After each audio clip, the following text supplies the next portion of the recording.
स्थानीय तह निर्वाचन 11 र 12 वैशाखमा उम्मेद्वारको मनोनयन दर्ता। पल शाह विरुद्धको तेस्रो पटक म्याद थप। 5 दिन हिरासतमा राख्न अनुमति। ट्रायल नै नदिएका र फेल भएका 166 जनालाई लाइसेन्स दिने 9 जना कर्मचारी विरुद्ध मुद्दा दर्ता। प्रकाश सपुतको पीरगीतले बनायो नयाँ रेकर्ड। एक हप्तामै करोड क्लबमा पुग्ने पहिलो म्युजिक भिडियो। आगोसरी फैलियो देशमा बर्ड फ्लू देशका 10वटा जिल्लामा फैलियो। यथास्थितिको निरन्तरता देशले धान्न सक्दैन। राप्रपा अध्यक्ष राजेन्द्र लिङ्गदेल। हेटौडाको वडा कार्यालयमा तोडफोड। सरकारी सम्पत्ति नष्ट गर्नेलाई कारबाही गर्ने मेयरको चेतावनी। अन्तर्राष्ट्रिय जगतमा नेपालको छवि र विश्वसनीयता वृद्धि भएको छ। प्रधानमन्त्री शेरबहादुर देउबा। पलशाह प्रकरणमा कोलोकल्पित अन्तर्वार्ता दिएको आरोपमा महिला पक्राउ।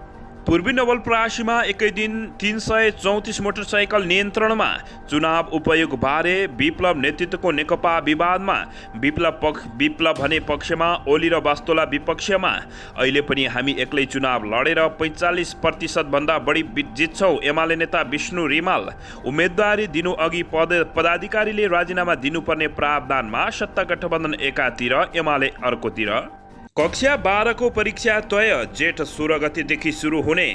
अब राजालाई गाली गरेर राजनीतिक गर्ने दिन गए। नेता राजेन्द्र लिङ्गदेल। अमेरिकी सेनाको कार्गो जहाज काठमाडौँ आएपछि सामाजिक सञ्जालमा तरङ्ग। अमेरिकालाई गम्भीर धक्का दिने कदम चाल्दै साउदी अरेबिया। एमाले नेता प्रभु शाहको बदनाम गर्न खोजेको भन्दै एमाले रौतहट सङ्घर्षमा। एमाले रौतहटद्वारा अनिश्चितकालीनका लागि जिल्ला बन्द घोषणा। रङको पर्व होली आज तराई क्षेत्रमा हर्षोल्लासका साथ मनाइँदै हिजो काठमाडौँ क्षेत्र र पहाडी भेगमा मनाइयो।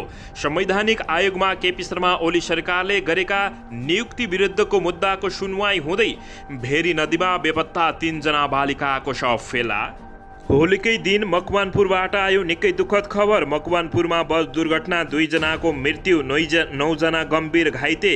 सुनको मूल्य स्थिर, चाँदीको कति छ यसबारे पूरा जानकारी। चुनावका लागि सामाजिक सञ्जाल प्रयोगमा कडाई गर्दै निर्वाचन आयोग। कसैको पक्ष र विपक्षमा लेख्नेलाई कारबाही हुने। स्थानीय निर्वाचनमा ठुला दल रणनीति बनाउँदै साना दललाई छटपटी। नेकपा माओवादी केन्द्रका नेता लेखनाथ नेउपानेले भने पार्टीमा अराजनीतिक र पानी मरुवा कमान्डर हावी भए। चुनावको मुद्दाले नेत्रविक्रम चन्द विप्लवको पार्टीमा रडाको फुट्ने सम्भावना बढ्यो। चुनाव लड्न स्थानीय तहका जनप्रतिनिधिहरूले अग्रिम राजीनामा दिनुपर्ने प्रावधानको निकै विरोध। निर्वाचन आयोगले कानुन उल्लङ्घन गरेको एमाले नेता विष्णु रिमालको आरोप। र अभिनेता पलशाह परे झन अप्ठ्यारोमा। उता प्रकाश सपुतको गीतले भने नयाँ रेकर्ड बनायो। अब हेर्नुहोस् पुरा समाचार। दर्शक महानुभावहरू नमस्कार। नेपाली न्युज टिभीको न्युज बुलेटिन खबरमा यहाँहरूलाई हार्दिक स्वागत छ। सदाझै आज पनि तपाईँहरू माझ देश तथा विदेशका महत्त्वपूर्ण समाचार अपडेटका साथ उपस्थित भइसकेका छौँ। हामीलाई तपाईँहरूले कहाँदेखि हेर्दै हुनुहुन्छ नेपाल भए जिल्ला र ठाउँको नाम लेख्नुहोला। यदि विदेशमा हुनुहुन्छ भने आफू रहेको देशको नाम लेख्न नभुल्नुहोला र हाम्रो च्यानल नेपाली न्युज टिभीलाई अहिलेसम्म पनि सब्सक्राइब गर्नुभएको छैन भने सब्सक्राइब गर्नुहोला। साथै सँगै रहेको बेल आइकनलाई दबाउन पनि नभुल्नुहोला। आउनुहोस् दर्शक महानुभावहरू आजको मुख्य समाचारबाट सुरु गरौँ। दर्शकबिन कक्षा 12 को वार्षिक परीक्षा आगामी जेठ 16 गतेदेखि सुरु हुने भएको छ। राष्ट्रिय परीक्षा बोर्डको हिजो बसेको बैठकले कक्षा 12 को परीक्षा जेठ 16 गतेदेखि 25 गतेसम्म सञ्चालन गर्ने निर्णय गरेको हो। सोही आधारमा बोर्डले परीक्षा तालिका समेत सार्वजनिक गरेको छ। जेठ 16, 17 र 18 गते मध्ये कुनै एक दिनबाट परीक्षा सञ्चालन गर्नुपर्ने प्रस्ताव बोर्डको बैठकमा लागिएको थियो। बोर्ड बैठकले 16 गतेदेखि नै सञ्चालन गर्ने निर्णय गरेको छ। परीक्षा नियन्त्रक कृष्ण प्रसाद शर्माले यो वर्षदेखि कक्षा 12 को परीक्षा होम सेन्टरलाई नभई तोकिएका केन्द्रहरूबाट सञ्चालन गर्ने बताएका छन्। विगत 2 वर्षदेखि होम सेन्टरमै परीक्षा गरिएको थियो। परीक्षा बिहान 11 बजेदेखि 2 बजेसम्म सञ्चालन हुनेछ। परीक्षा कोभिड-19 को संक्रमणबाट बच्न नेपाल सरकारले तोकेको स्वास्थ्य सुरक्षा मापदण्डको पालना गर्ने सञ्चालन गर्ने नियन्त्रक शर्माले जानकारी दिएका छन्। भौतिक दूरीको पालना गर्दै भौतिक उपस्थितिमै परीक्षा सञ्चालन हुने जानकारी प्राप्त भएको हो। दर्शकबिन यसैबीच आउनुहोस् अर्को समाचारतर्फ लागौँ। नाबालिकालाई जबरजस्ती गरिएको अभियोगमा थुनामा परेका अभिनेता पल शाह विरुद्ध तनहुँ अदालतले तेस्रो पटक म्याद थपको अनुमति दिएको छ। शाह विरुद्ध हिज तनहुँ अदालतबाट 5 दिनको म्याद थप भएको छ। शाह विरुद्ध अनुसन्धान नसकिएकाले म्याद थप गरिएको प्रहरी नायब उपरीक्षक युवराज खड्काले जानकारी दिएका छन्। शाह विरुद्ध गत फागुन 15 गते पहिलो पटक 7 दिन र 21 गते 12 दिनको म्याद थपिएको थियो। नवलपुरमा पनि जाहेरी गरेपछि उनलाई नवलपुर लगेर अनुसन्धान गरिएको थियो। नवलपुर अदालतमा शाह विरुद्ध मुद्दा दर्ता भइसकेको छ। सरकारी वकिलको कार्यालयले उनी विरुद्ध सबै प्रमाण जुटाएर अदालतमा मुद्दा दायर गरेको छ। यस्तै अनुसन्धानका लागि पक्राउ परेका शाहका व्यवस्थापक कृष्ण जोशी विरुद्ध पनि 5 दिनको म्याद थप गरिएको छ। दर्शकबिन यसैबीच आउनुहोस् अर्को समाचारतर्फ लागौँ। गायक प्रकाश सपुतको नयाँ गीत वीर सार्वजनिक भएदेखि पछि नेपाली सामाजिक सञ्जाल प्रयोगकर्ताहरूमा यो चर्चाको विषय बनेको छ। माओवादी सशस्त्र द्वन्द्वमा होमिएका एक जोडी पात्रले अहिले भोगिरहेको जीवनमा आधारित गीतबारे मिश्रित प्रतिक्रिया आएका छन्। माओवादीका कार्यकर्ताले मात्रै होइन, नेताहरूले पनि सामाजिक सञ्जालमा गीतप्रति आक्रोश पोखिरहेका छन्। गायक प्रकाश सपुतले आफ्नो पछिल्लो गीत पीरमाथि नेकपा माओवादी केन्द्रका नेता कार्यकर्ताले आपत्ति जनाएपछि स्पष्टीकरण दिएका छन्। सामाजिक सञ्जाल फेसबुकमा समेत सोमबार लामो स्ट्याटस लेख्दै सपुतले आफ्नो गीतको भिडियोको उद्देश्यले कसैको आत्मसाथमा चोट पुगेको भए आत्मआलोचना गर्ने समेत बताएका छन्। दर्शकबिन माओवादी जनयुद्धको विषयलाई समेटेर प्रकाश सपुतले बनाएको गीत पीरले कीर्तिमान बनाएको छ। सर्वत्र चर्चामा रहेको गीतले एक साथमै 1 करोड जनताहरूले हेरेका छन्। यसमा प्रयोग गरिएको केही दृश्यलाई माओवादी लगायतले आपत्ति जनाए पनि यो गीतको चर्चा भने नघटेको अवस्था छ। अन्ततः प्रकाश सपुतको पीर गीतले नयाँ रेकर्ड बनाएको छ। 1 हप्तामै करोड कलममा पुग्ने पहिलो म्युजिक भिडियो बनेको हो। दर्शकबिन यसैबीच आउनुहोस् अर्को समाचारतर्फ लागौँ। निर्वाचन आयोगले एकै चरणमा हुन लागेको स्थानीय चुनावका लागि निर्वाचन कार्यक्रम स्वीकृत गरेको छ। आगामी 30 वैशाखमा हुने निर्वाचनका लागि मनोनयन पत्र दर्तादेखि मतदानसम्मको निर्वाचन कार्यक्रम शुक्रबार स्वीकृत भएको आयोगले जानकारी दिएको छ। चुनावसँग सम्बन्धित सम्पूर्ण काम निर्वाचन अधिकृतको कार्यालयमा हुनेछ। आयोगको निर्वाचन कार्यतालिकामा 11 र 12 वैशाखमा उम्मेद्वारको मनोनयन पत्र दर्ता, 12 वैशाखमै मनोनयन दर्ता भएका उम्मेद्वारको सूची प्रकाशन र 13 वैशाखमा उम्मेद्वारको विरोधमा उजुरी दिने लगायतको छ।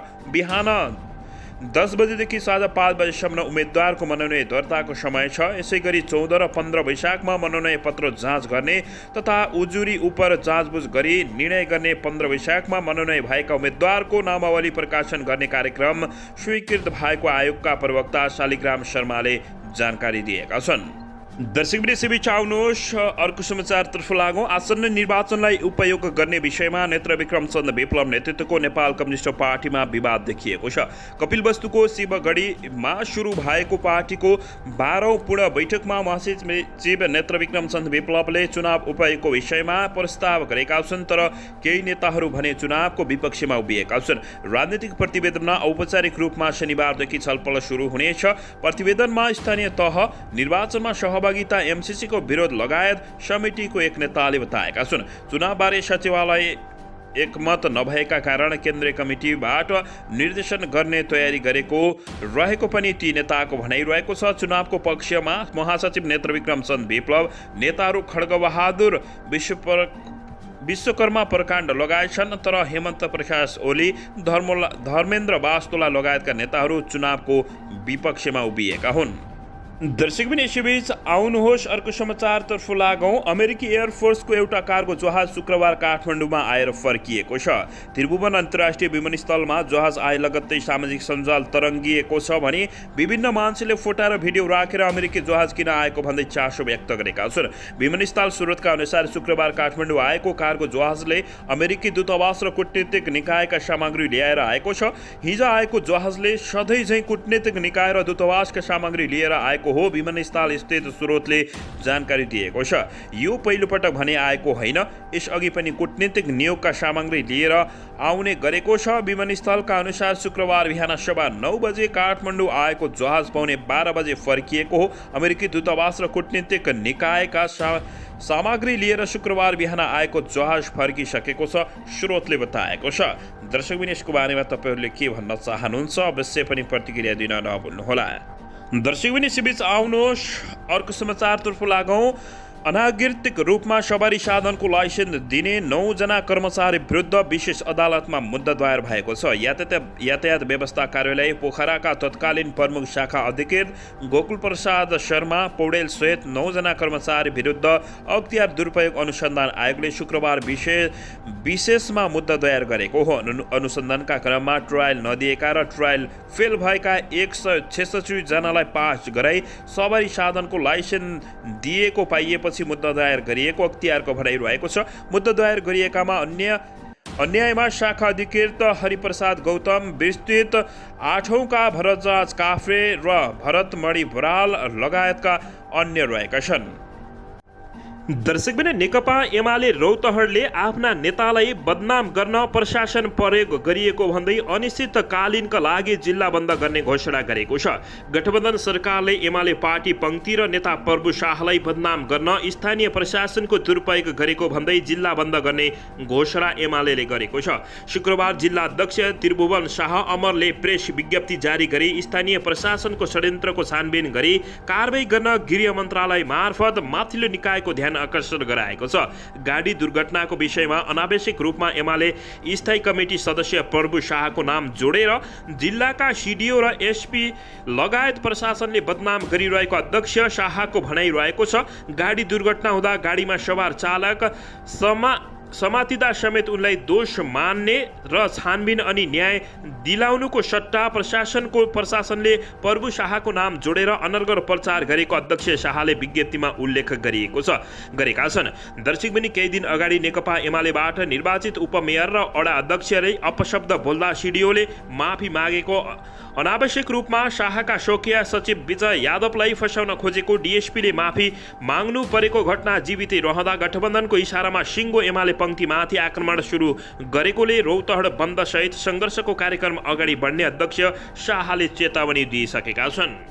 दर्शकबिन यसैबीच आउनुहोस् अर्को समाचारतर्फ लागौँ। रङको पर्व होली आज तराई क्षेत्रमा हर्षोल्लासका साथ मनाइँदैछ। एकले अर्कालाई रङ र अबिर दलेर मनाउने यो पर्व विभिन्न उमेर समूहका मानिसहरूले समूह बनाएर मनाउने प्रचलन रहेको छ। बालबालिकाको पिचकारी खेलेर पर्वको रौनक अझ बढाउन पाइएको छ भने होलीले सामाजिक सद्भाव पनि बढाउने भएकाले यसमा अन्य धर्मावलम्बी सामेल हुने गरेको पाइएको छ। केही मुसलमान समुदायका युवाहरूले होली मनाउने समूहसँग मिलेर पर्व मनाउने गरेको युवा नेता बमिश अमीले जानकारी दिएका छन्।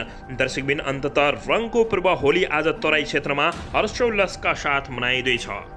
दर्शकबिन यसैबीच आउनुहोस् अर्को समाचारतर्फ लागौँ। सर्वोच्च अदालतले संवैधानिक इजलासमा विभिन्न संवैधानिक आयोगका 52 पदाधिकारीको नियुक्त विरुद्ध मुद्दाको सुनवाई हुने भएको छ। सर्वोच्च अदालतका प्रवक्ता विमल पौडेलले विभिन्न संवैधानिक आयोगमा नियुक्त 52 जनाको नियुक्त विरुद्ध मुद्दाको प्रारम्भिक सुनवाई शुक्रबार हुने जानकारी दिएको छ। दर्शकबिन यसैबीच संवैधानिक इजलासको शुक्रबारको पेशीमा संवैधानिक आयोगका पदाधिकारीको नियुक्ति विरुद्ध मुद्दा राखिएको छ। संवैधानिक इजलास कामु प्रधान न्यायाधीश दीप कुमार कार्की, न्यायाधीशहरू मीरा खड्का, हरिकृष्ण कार्की, विश्व प्रसाद श्रेष्ठ र ईश्वर प्रसाद खतिवडा रहेका छन्। तत्कालीन प्रधानमन्त्री केपी शर्मा ओलीले संवैधानिक परिषद सम्बन्धी ऐन संशोधन गर्ने अध्यादेश ल्याएर ती नियुक्त गरेका थिए। त्यस लगत्तै प्रतिनिधि सभा विघटन गरेर नियुक्तिका लागि सिफारिस भएकाहरूको संसदीय सुनवाई भएको थिएन। दर्शकबिन यसैबीच आउनुहोस् अर्को समाचारतर्फ लागौँ। सुर्खेतको भेरी नदीमा बेपत्ता भएका 3 जना बालिकाहरूको शव भेटिएको छ। निकै दुःखद खबर रहेको छ। भङ्गेरी गङ्गा नगरपालिका 13 स्थित भेरी नगरको फरक स्थानबाट 3 जना बालिकाहरूको शव भेटिएको जिल्ला प्रहरी कार्यालय सुर्खेतले जानकारी दिएको छ। हराएको मध्ये बिहिबार भङ्गेरी गङ्गा नगरपालिका 11 का 10 वर्षीय गङ्गा खड्का र 8 वर्षीय कृष्ण सञ्जलीको शव भेटिएको जिल्ला प्रहरी कार्यालय का सूचना अधिकारी DSP रामप्रसाद घरती मगरले जानकारी दिएका छन्। उनले दुवै शवलाई साँझ पोस्टमार्टमका लागि मोलमोकोना अस्पताल पुर्याएको जानकारी समेत दिएका छन्। दर्शक बिने सेबीच आउनुहोस् अर्को समाचारतर्फ लागौँ। वैशाख 30 गते स्थानीय निर्वाचनका लागि तय गरिएको मतदानको दिन निर्वाचनका लागि अब 56 दिन बाँकी छ। निर्वाचन नजिकिएसँगै निर्वाचन आयोगले बिहिबार आचार संहिता जारी गरेको छ।